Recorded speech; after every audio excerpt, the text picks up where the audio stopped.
It's my feel-good breakfast show.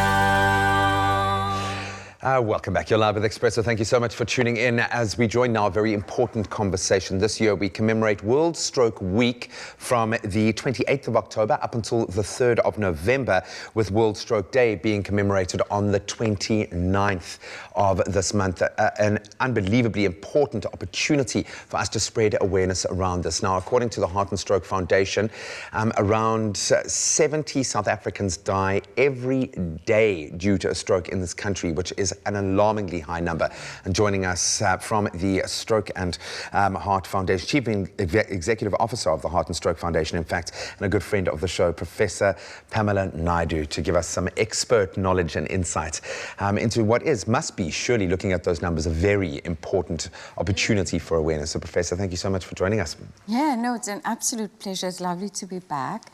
A very important awareness drive we obviously have, because together with heart disease, strokes is really the second highest burden of disease in the country. Wow. Yeah. Sure. So that follows obviously the cluster of HIV, AIDS, and tuberculosis. And TB. So it's a pretty serious It's a heavy conversation. hitter, yeah, for sure. Yeah. I mean, I want to take it back to the basics. For someone who doesn't understand what a stroke is, we hear it all the time, stroke, stroke, stroke, but we're not really sure what it is if we haven't experienced someone close to us having experienced it. Can you please explain to us what a stroke is? Yeah, I think that the simplest way to understand it is literally a brain attack. And there's one of two ways that can happen. One is what we call an ischemic stroke. So what happens is there's a blockage in the blood vessel in the brain. And then obviously if you've got a blockage, you're going to find that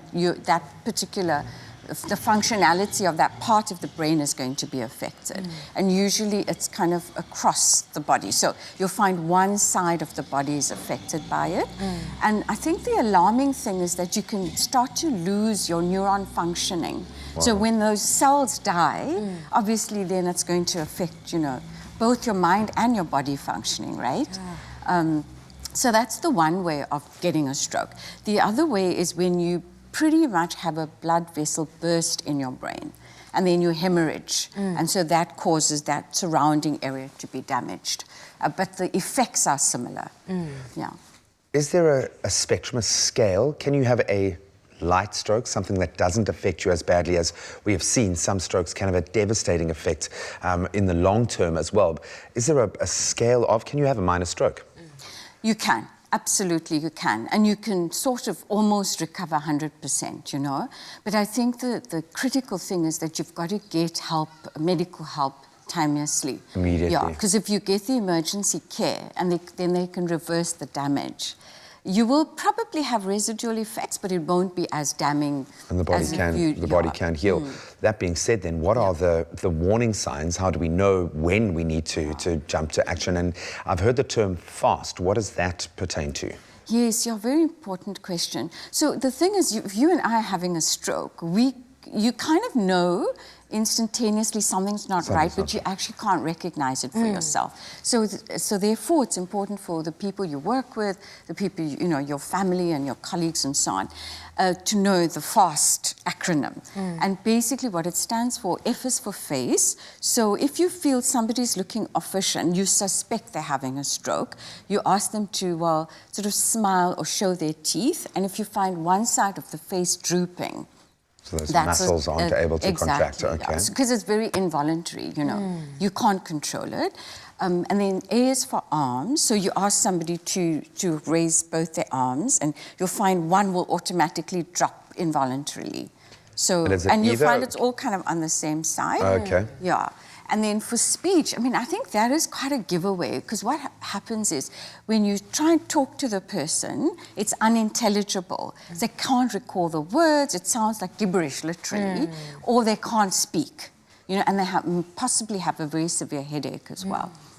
The T is really it's like a call to action. Okay. So the T is get the person timelessly to a hospital. Timeless. Yeah, Okay, absolutely. so face, arms, speech, And do it fast. And do it fast, exactly. Yeah. Quickly, Get that. I want to kind of unpack not necessarily unpack, but discuss the myths around strokes. For example, I know that they say if you smell burnt toast, you're about to have a stroke.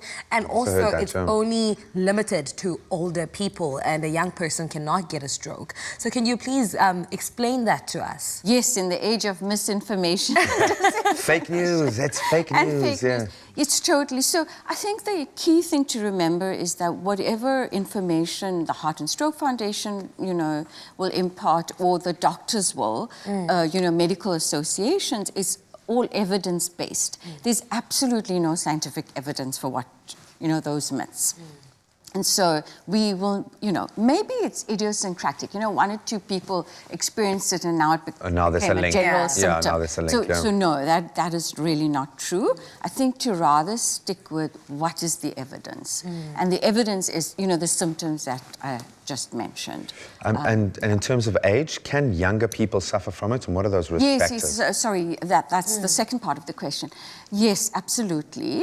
But I think that, some scientists don't like when you say the law of averages. But if you just use numbers and you look at averages, the point is people who are 40 and older, possibly more towards 50, depending on male, female, because more women will suffer a stroke than males, then you're more susceptible to it. However, having said that, we know we've got our champion, for example, Etienne Reneker, who's an ex-rugby player who suffered a stroke at a very young age. And that is, the way to look at it is to look at your risk profile. So there's a couple of telling things, that can help you decide, am I at risk or am I not at risk? One is familial history. So obviously, if you have a strong family history of cardiovascular disease. A genetic trace. Yeah, there's a genetic. But having said that, that's only like about 20 to 30% of the risk. Okay. The 70 to 80% is really behavioral factors. So it's your body mass index or your weight, it's what you eat. So hypertension, for example, is one of the key drivers of a stroke. So you can be young and be hypertensive, and if your numbers are 140 over 100 and it gets worse, even if you're 30, you're going to be at risk for a stroke. Wow. And excessive salt consumption, for example, feeds drives into the hypertension. hypertension, yeah. So it's important to look at direct and indirect factors. And then it's probably the best way to do it is to look at a cumulative risk score. So am I overweight or obese? Do I eat badly? Am I a couch potato? So am I not getting my 30 minutes of exercise? Not in a gym, just keep moving, be active. And am I hypertensive? And do I have genetic... A trace there. Okay, so I'm starting to pick up that possibly, to some degree, it is preventable. But what we do if we are at risk to prevent a stroke from happening, and how do we treat a stroke? I'm going to ask the professor to think about those, and you can think about that as well, and weigh in on the conversation. If you've got any questions or comments relating to strokes, we're going to be speaking to the wife of a stroke survivor to get a personal account of what that's like, so you want to stick around.